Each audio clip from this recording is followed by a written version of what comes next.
temps que l'OMS mettait en place un travail sur la santé pour tous en l'an 2000, que le bureau de Copenhague, sous l'impulsion d'Ilona Kickbusch, qui en était la responsable, a mis en place donc ce groupe de travail pour préparer un document sur ce qui s'appellera ensuite la promotion de la santé. Donc c'est ces deux secteurs de l'OMS qui ont décidé de travailler ensemble. Donc déjà la notion de santé-environnement était fondamentale dans ce mouvement et dans ce projet. Et donc, ils sont venus proposer à un certain nombre de villes d'expérimenter, ils sont venus proposer le projet, et de dire, est-ce que vous voulez, vous, essayer de vous lancer et de créer quelque chose. Et ce qui était intéressant, c'est qu'ils ne sont pas arrivés avec un programme bien planifié et des orientations. C'est voilà le projet, voilà les idées, imaginez la ville idéale où il fait bon vivre, lancez-vous, voyez comment vous pouvez travailler, échangez entre vous, faites-vous part de vos expériences. Et ça, c'est une expérience extrêmement riche. Et bon, je dépasse un peu Ottawa, je m'excuse, mais pour moi, c'était fondamental parce que Ottawa, c'était vraiment la concrétisation de cette démarche.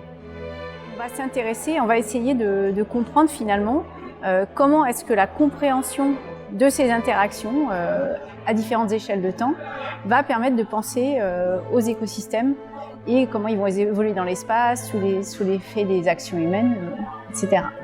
Mais pour trouver des solutions, il faut comprendre d'où on vient.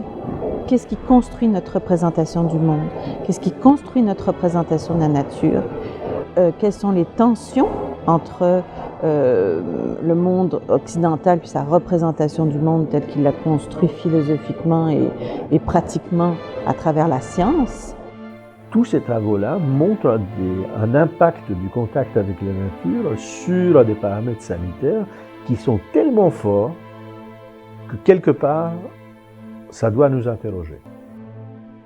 Mais ces applications vont réaliser également quelque part de l'éducation thérapeutique.